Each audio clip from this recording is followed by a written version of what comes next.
r/ask Reddit. What needs to make a comeback? Good shows on the History Channel. Shows about, well, history. Not any of these recycled reality shows. It's so bad now. Yep, they need to change their name. Their programming these days is only remotely related to history. Used to be one of my favorite channels and I seldom watch these days. Bring back Modern Marvels. I really miss how it's made. Prioritizing making a quality product over making a quick buck. No shit. Cisco puts out the worst crap. I've had tech engineers tell me on the phone, yep, we don't really do quality testing anymore. No one has time for that. Being able to challenge someone to a duel. Stacy from accounting ain't gonna be talking shit if it means pistols at dawn. I'm pretty sure that, although not firearms, there's still a few places in the US where you can actually challenge someone to a bout of fisticuffs. I'm not even American, but I'm pretty sure it's called mutual combat. Saw it in a post a few days ago. No weapons, 2 people. Dear Stacy, guns. Drawn Weehawken. Dawn, Aaron. You're on. Privacy and anonymity. I truly think it isn't possible anymore. Too many extremely intelligent people have spent their entire careers designing tech which specialize in collecting personal data and monetize it. Affordable housing.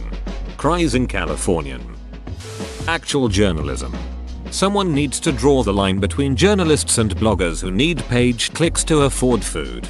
With the reporters wearing a piece of paper in their hat that says press. Holding a pencil and notepad. With a big flashbulb camera strapped around their neck. Now that's journalism. Reasonable prices for college. You guys would shit if you knew how low my state resident tuition at Purdue University was in the early 1970s. It was free at the UC system in California until 1970 for residents. Altoid SARS. IDKY, but I miss these so much. Oh man, those tangerine bastards did a number on my mouth, but I always went back to them. I would kill the whole can in a day. Was like children's methylphenidate. Looked a while ago and there was a guy selling a tin on eBay for like 1k. I laughed and then cried. Wish I was rich enough where 1k didn't mean anything and I could binge on the whole can again. The positive use of the word radical. I unironically say that's rad all the time, but it stems more from dodgeball than anything. Same, but that's just because I think using outdated slang is a lot funnier than it actually is. The word bogus. Don't forget gnarly and bodacious. Bro, did you just see that gnarly wave? Nah man. That wave was bogus. Yay bro. But that girl over there, bodacious bro. Population of bees. Population of sharks. Population of whales. The Great Barrier Reef. RIP.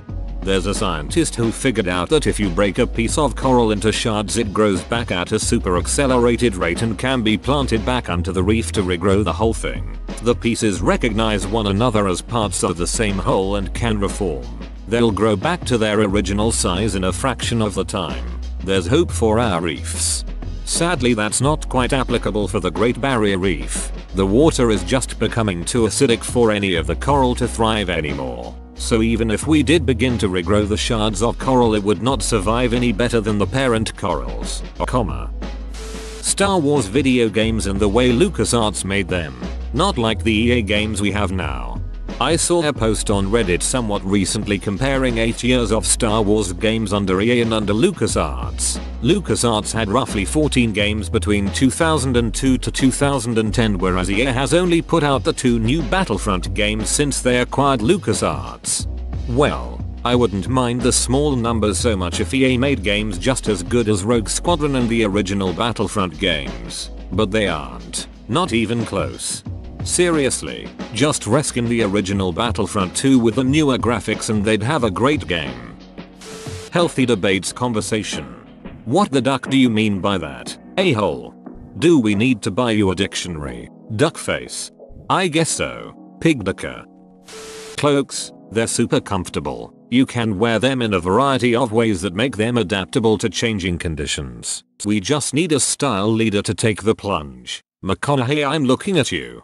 I would love for cloaks, capes, and robes to become mainline fashion, especially during winter. I would be so much more comfortable. But I can't possibly even attempt to wear such things without immediately looking like someone who has lost touch with reality and probably has a large pillow with semen stains on it as my girlfriend.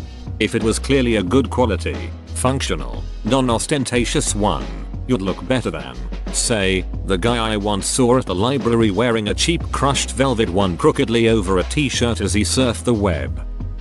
Batman animated series with Kevin Conroy and Mark Hamill. That episode with Mr. Freeze made me realize cartoons can be serious. Didn't that one significantly change subsequent depictions of Mr. Freeze forever? Also won an Emmy.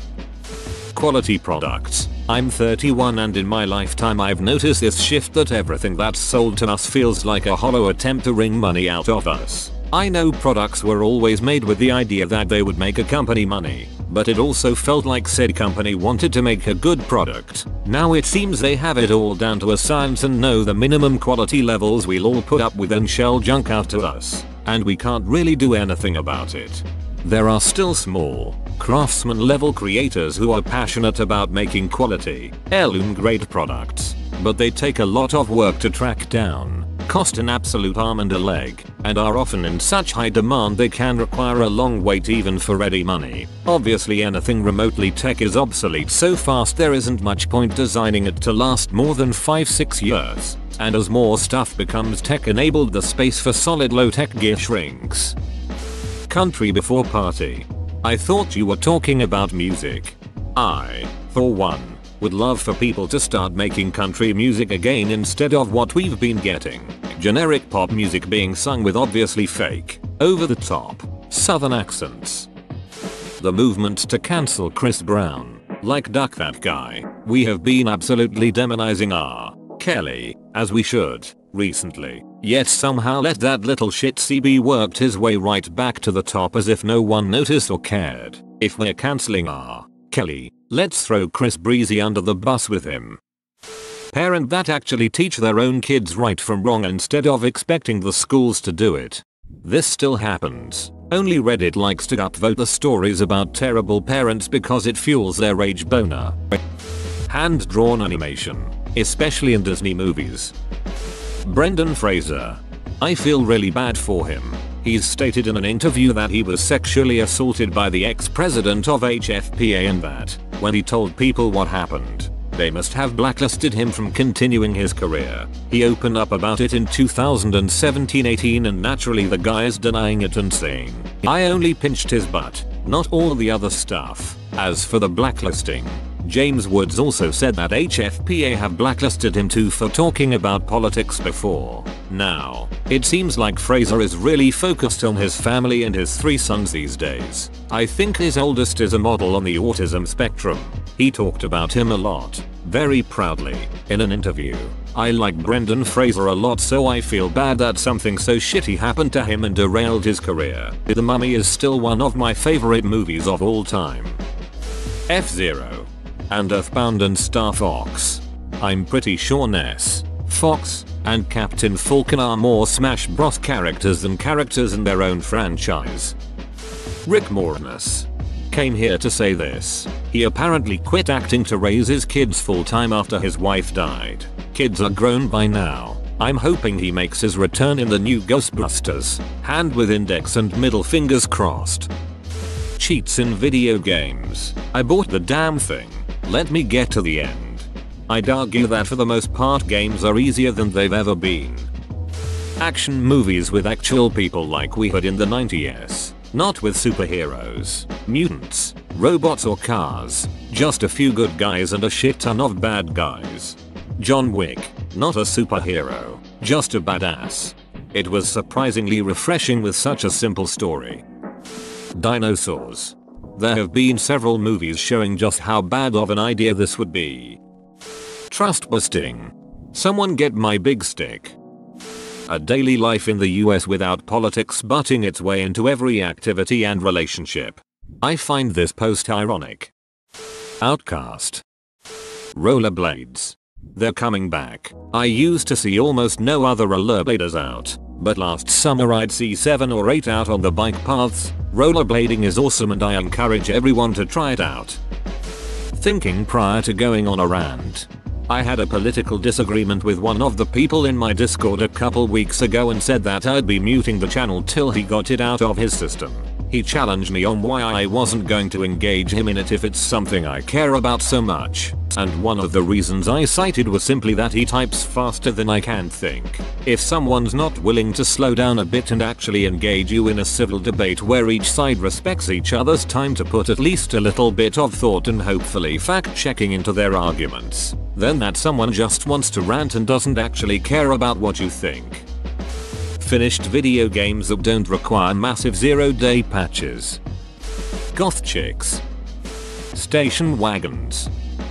Patrick Warburton is a tick. Parents teaching their kids basic life skills. I sure wish I was taught some. Conservatives and liberals getting along. I'm a liberal. One of my best friends is a conservative. It's really not that freaking hard. Plane seating like in the 80s where everyone had legroom. I'm a tall mother ducker. I can't sit for 2 hours of flight with my knees etched into my sternum. Crash Bandicoot.